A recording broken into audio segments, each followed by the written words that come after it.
আমন্ত্রণ দেশ বাংলায় আপনাদের সঙ্গে আছে আমি নাতাশা বৃষ্টি। শুরুতেই সংবাদ শিরোনাম। দেশের বিভিন্ন জেলায় ঘন ঘন লোডশেডিং এ অতিষ্ঠ জনজীবন, বিপাকে ছোট বড় বিভিন্ন কারখানা ও মুরগি খামার মালিকরা। এবং মানিকগঞ্জে পদ্মার চরাঞ্চলে রাসেলস ভাইপার আতঙ্ক, সাপের ভয়ে ফসলের মাঠে কাজ করতে যেতে চাচ্ছেন না কৃষকরা।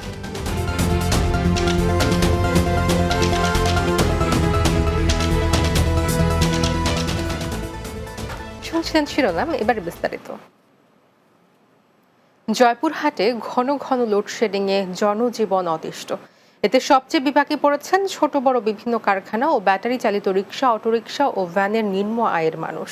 এছাড়াও প্রভাব পড়েছে জেলার ব্র্যান্ডিং সোনালী মুরগি খামার সহ হ্যাচারি ও গরুর খামারগুলোতে উৎপাদনে।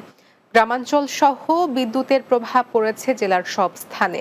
জেলার বিদ্যুৎ সংশ্লিষ্টরা জানান, জয়পুরহাট জেলার বিদ্যুতের চাহিদা ৭৫ থেকে ৮০ মেগাওয়াট, কিন্তু জাতীয় গ্রিড থেকে জেলায় বিদ্যুৎ দেওয়া হচ্ছে ৪০ থেকে ৪৫ মেগাওয়াট। এর মধ্যে ২৮% বিদ্যুৎ দেওয়া হয় নেসকোকে, আর বাকিটা পল্লী বিদ্যুৎ সমিতিকে।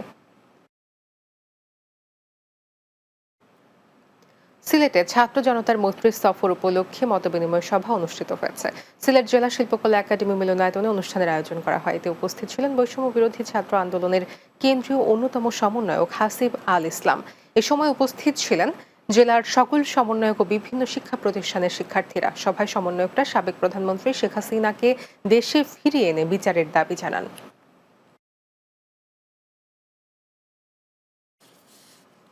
পাবনার ঈশ্বরদীতে মুলাডুলিতে শেখ হাসিনার ট্রেন বহরে গুলিবর্ষণ ও হামলা মামলায় মুক্তিপ্রাপ্ত ১৮ জন বিএনপি নেতাকে সংবর্ধনা দেওয়া হয়েছে। মুলাডুলিতে এই সংবর্ধনা দেওয়া হয়। পাবনা জেলা বিএনপির আহ্বায়ক হাবিবুর রহমান হাবিবের সভাপতিত্বে এতে বক্তব্য দেন পাবনা জেলা বিএনপি নেতা আনিসুল হক বাবু, নেফাউর রহমান ভিপি রাজু, আলাউদ্দিন বিশ্বাস, বিএনপি নেতা আব্দুর রাজ্জাক, কবি নজরুল ইসলাম মুকুল সহ অন্যরা। পাবনার ঈশ্বরদীর মুলাডুলি হাইস্কুলের প্রধান শিক্ষক সেলিনা আক্তারের বিরুদ্ধে বিভিন্ন অনিয়ম ও দুর্নীতির অভিযোগের প্রাথমিক সত্যতা পাওয়ায় সাময়িকভাবে বরখাস্ত করা হয়েছে। উপজেলা নির্বাহী অফিসারের সম্মেলন কক্ষে অনুষ্ঠিত অভিযোগকারী শিক্ষক, শিক্ষার্থী ও অভিভাবকদের সাথে প্রধান শিক্ষক সেলিনা আক্তারের বিরুদ্ধে বিভিন্ন অনিয়ম ও দুর্নীতির অভিযোগের বিষয়ে সভা অনুষ্ঠিত হয়। উপজেলা নির্বাহী অফিসার ও বিদ্যালয় পরিচালনা পরিষদের সভাপতি সুবীর কুমার দাসের সভাপতিত্বে পাবনা জেলা শিক্ষা অফিসার আল হিলালি সহ অন্যরা উপস্থিত ছিলেন। রাজশাহী সিটি কর্পোরেশন নির্মিত ৬টি দৃষ্টিনন্দন ফুটওভার ব্রিজের উদ্বোধন করা হয়েছে।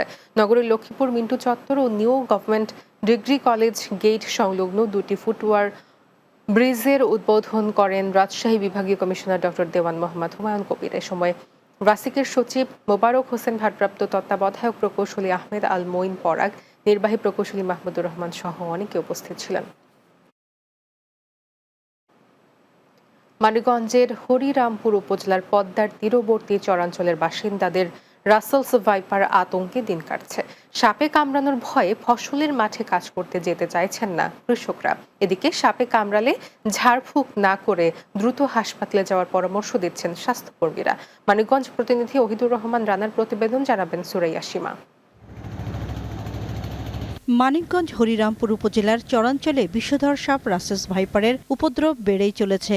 জেলা ৩টি চরাঞ্চলের ফসলের মাঠে কাজ করতে গেলে প্রায় দেখা মিলছে এই বিষধর সাপের। ফলে মাঠে কাজে যেতে ভয় পাচ্ছেন কৃষক ও শ্রমিকরা।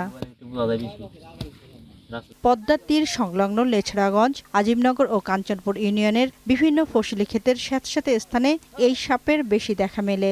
সামনে পেছলো পরে আমি দেখার পর সেই সাপটা বাইরে মারছি আমরা ৮-৯ জনে। সাপ হইলো অনেক বড় সাপ, তো সাপ দেখে আমার ছাল ডরাইছে, ডরাই আরো কিষানি মারি ফেলে আমার পায়ের বগল দ্বারা বাচ্চা যায়, পরে বাইরে মারলাম, অর্ডার আছিল ব্যাপার। ৫-৬ জন মানুষ মারা গেছে এই ১০০০ বিঘে ইনেতপুর, কাজীগঞ্জা, ওই যে নমুর সামে শালিপুর। এই রাসেল ভাইপার যাতে কামড় দিলে যাতে না মারা যায় সেই ভ্যাকসিনটা আনার ব্যবস্থা করেন। সাপে কামড়ালে ঝাড়ফুঁকে সময় নষ্ট না করে দ্রুত হাসপাতালে যাওয়ার পরামর্শ দিয়েছেন স্বাস্থ্য কর্মকর্তারা।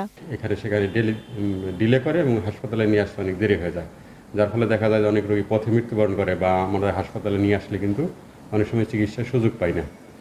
সেই ক্ষেত্রে দ্রুত হাসপাতালে প্রেরণ করতে হবে, কোনো সময় ওজার কাছে যাওয়া যাবে না। কৃষক ও শ্রমিকরা যেন কৃষিক্ষেত্রে নির্ভয়ে যেতে এবং কাজ করতে পারেন সেজন্য প্রয়োজনীয় উপকরণ দিতে প্রশাসনের কাছে দাবি জানিয়েছেন চরাঞ্চলবাসী। Desk report, Bangla TV.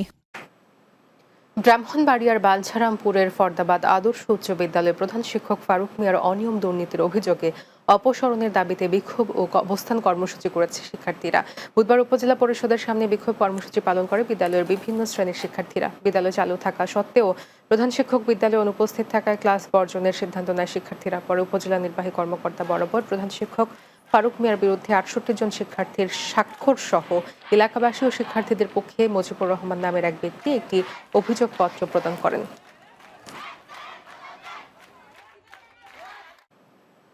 কক্সবাজারে কর্মরত সাংবাদিকদের সাথে মতবিনিময় করেছেন নবাগত পুলিশ সুপার মোহাম্মদ রহমতুল্লাহ। জেলা পুলিশ সুপারের কার্যালয়ে এই মতবিনিময় সভা অনুষ্ঠিত হয়। এ সময় পুলিশ সুপার জানান, থানা থাকবে নিপীড়িত মানুষের পক্ষে, পুলিশ হবে জনগণের বন্ধু, আর সাংবাদিক হচ্ছে সমাজের দর্পণ। এতে অতিরিক্ত পুলিশ সুপার জসিমউদ্দিন চৌধুরী, অতিরিক্ত police super Mejanur Rahman, press ক্লাবের সভাপতি মাহবুবুর রহমান, সাধারণ সম্পাদক মমতাজউদ্দিন বাহারি সহ অন্যরা উপস্থিত ছিলেন।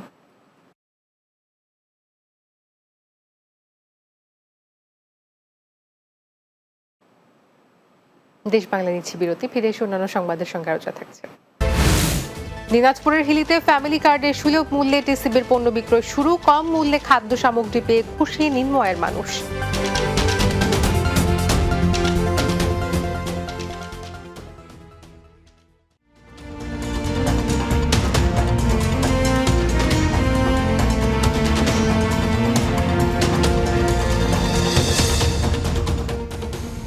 দেশ বাংলায় স্বাগত আরও একবার।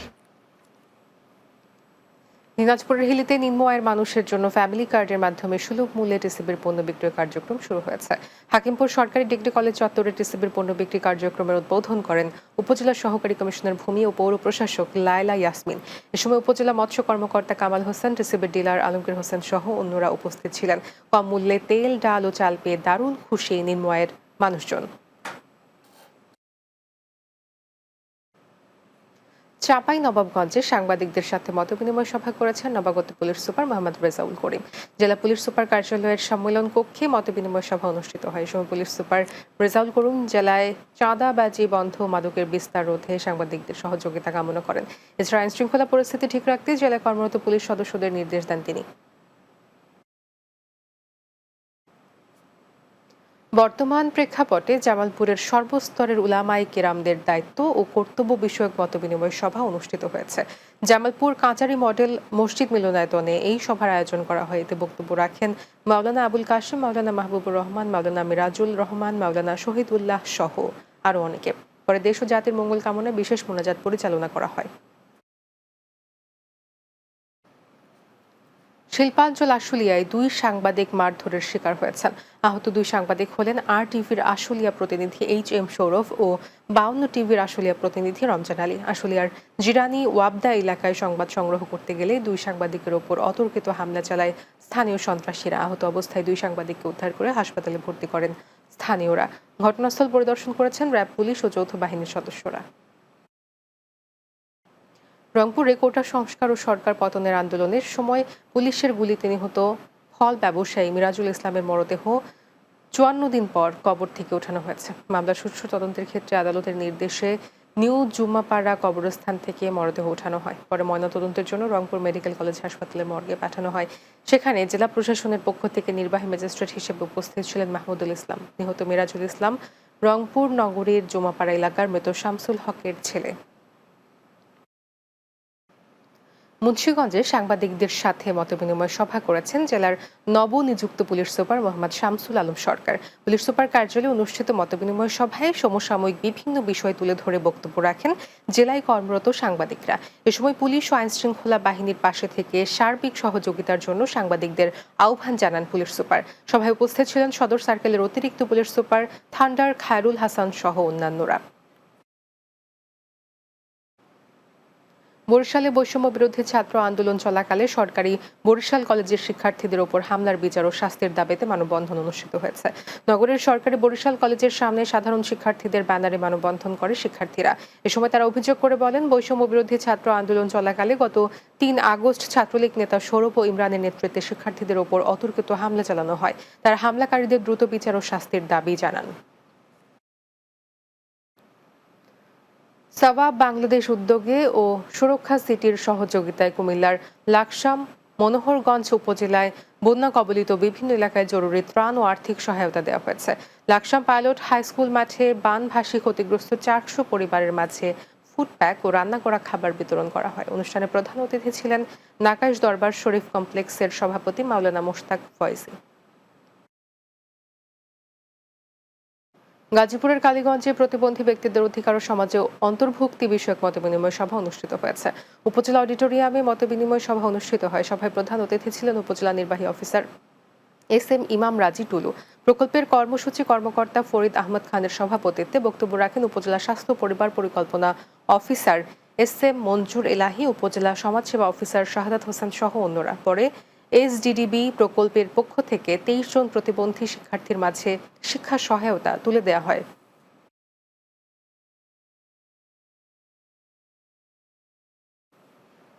শেষ করব দেশ বাংলা, যার আগে শিরোনামগুলো জানিয়ে দিচ্ছি আরও একবার। দেশের বিভিন্ন জেলায় ঘন ঘন লোডশেডিং এ অতিষ্ঠ জনজীবন, বিপাকে ছোট বড় বিভিন্ন কারখানা ও মুরগি খামার মালিকরা। মানিকগঞ্জে পদ্মার চরাঞ্চলের রাসেলস ভাইপার আতঙ্ক, সাপের ভয়ে ফসলের মাঠে কাজ করতে যেতে চাচ্ছেন না কৃষকরা। এবং দিনাজপুরের হিলিতে ফ্যামিলি কার্ডে সুলভ মূল্যে টিসিবির পণ্য বিক্রয় শুরু, কম মূল্যে খাদ্য সামগ্রী পেয়ে খুশি নিম্নআয়ের মানুষ।